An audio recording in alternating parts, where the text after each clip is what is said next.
Welcome back. You are watching or listening to Real Talk with Dan, and our first guest today is Pamela Beer with Pamela K Beer Art. Pamela is a contemporary mixed media artist, and her paintings are vivid, colorful, spacious, and often abstract, yet rooted in the simultaneous experience of her Southern heritage and her current life.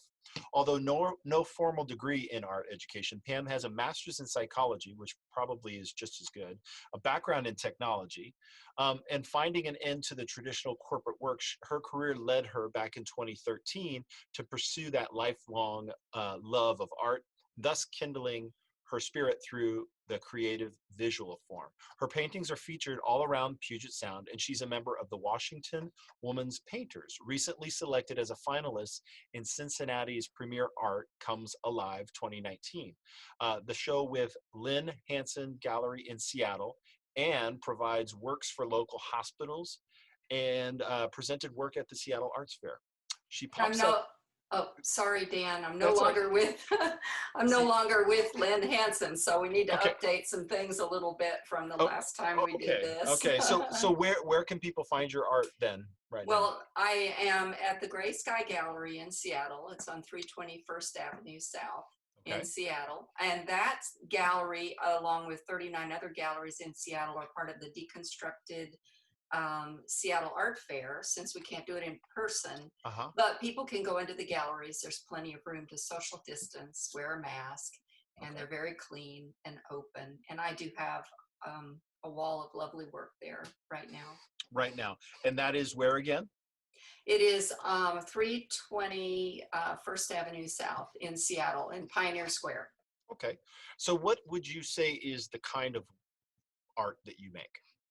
Well, I work with a combination of oil and cold wax, where I mix it. It's like buttercream frosting, and then I apply it with some different tools. And I should have brought my tools out because my studio's right here.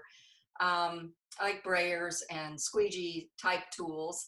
And it involves just lots and lots of layering to get to the effect that I'm looking for, that absorbs light nicely and just has a lot of depth to it. It isn't just a picture. It's got a lot of history, a lot of mark making, things that I think people look for when they're looking for an original and a unique piece of art, where they see something new every time they look at it. I see a lot of different sizes of your artwork. Is there a limit or a constriction on what size your work takes? Well, about as big as me. That's about what I can do, right? We make our own wood panels, and so I can make them to specification. My favorite size is working maybe 30 by 30 or 36 by 36, but I also work small and larger than that, more like 54 or 6 feet, things like that. So no formal education in art. How did you arrive at your process of these paintings behind you? Well, I haven't had any college formal education, but I have studied under a couple of different people in the past few years and learned some specific design techniques and some specific techniques with materials. So I'm educated, but not college educated in the arts, other than a few drawing classes in. So would that be like apprentice style education? Would you call it that?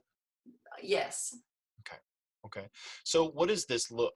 Kind of describe the look and feel. What is it that we're seeing behind you? Well, I have several examples that I've put back here, and I work primarily non-objective, which means that it doesn't have a specific subject. Now, I also do subject matter material because that's sort of my bread and butter, and I have a clientele for that.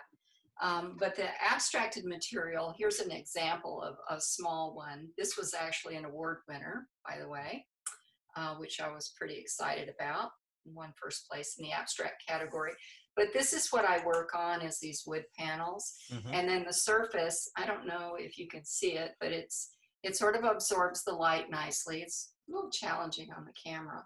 But there are tons and tons of layers underneath this, and they get pressed down and layered again and pressed down again. And what that does is it just gives a lot of interest and detail whenever you look at it up close and you put a good light on it.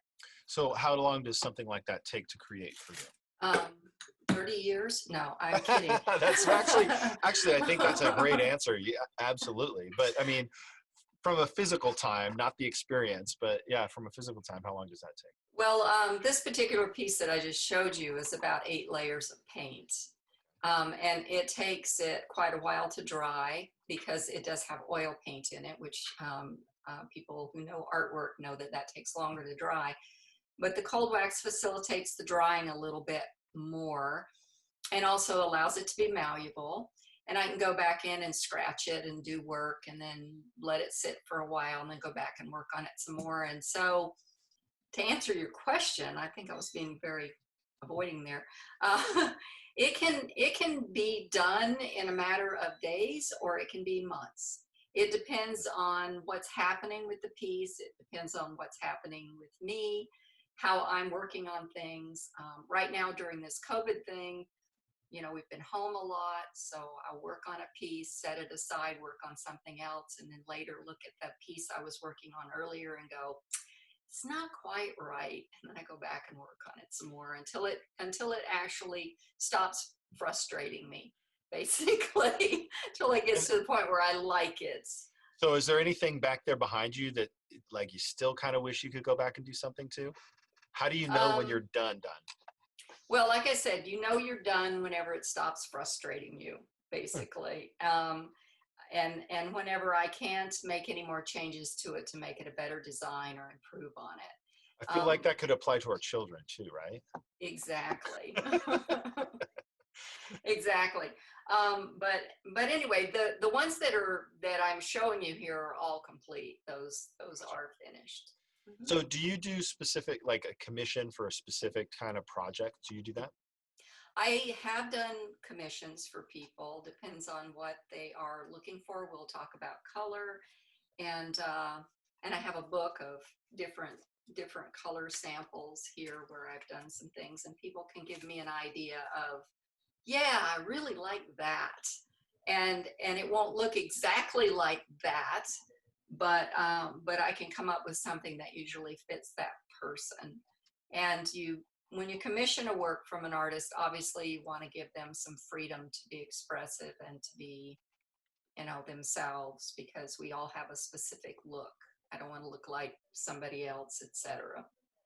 Yeah, I That thought makes that. sense. Yeah, yeah, and I thought there was like a recent work that you did that had a specific emotion you were working on. Is there something like that that was more blues and stuff like that? Does that ring a bell? Well, the pieces that are at the Gray Sky Gallery right now, they're all blue, Okay, I think that's what but it was. they have different uh, kind of a different title. We sort of grouped them, curated them based on how they would go with everything else that was in the gallery for the show. Um, but I mean, I named them whatever's going on at the time in my space. And so I even have one back here that's called sea bass on a paper plate. I mean, it's sort of an Well, oxymoron. the one behind your left arm, that's called Eating Cupcakes at the Beach, right? The blue one, The blue one. yes. Oh, you did your homework. I am so impressed. Not really. I Googled while we were talking, so I'm just saying I found that. Okay, cupcake. I'm trying to catch the cupcake here. Does it matter? There's no cupcake image. No. It's a feeling. It's a blue water feeling experience. I see the And sand is in the cupcake a little bit. maybe, I don't know. But it's abstract art, so I can do whatever I want to. I like How's that. that? That's right. Yeah, it's like This one's called Raw Stone. So I did a whole series of sort of this feeling around rocks and stone and foundational feeling. Mhm. last week. Speaking of rocks and stones, last week I was in Yosemite, right? So all of that beautiful granite and stuff like that, and I did I took one of the pictures of Half Dome, and I did an homage to Ansel Adams, right, and did it in black and white.